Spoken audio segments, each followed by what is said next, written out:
Hello guys, দেখো ভাত আর পাতাকপি আর মাছ, আলু, পাতা আর আর ভর্তা আর কি করে জানি। আর এই দেখো পাতাকপি দিয়ে আমি খাই। তোমরাও কি পাতাকপি পছন্দ করো?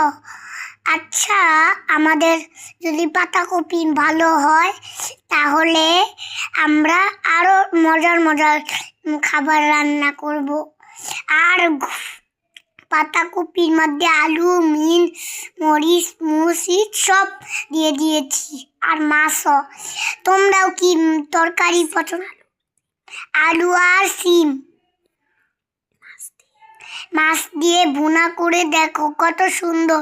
তোমরাও কি তরকারি খেতে চাও? কমেন্ট করে জানাও।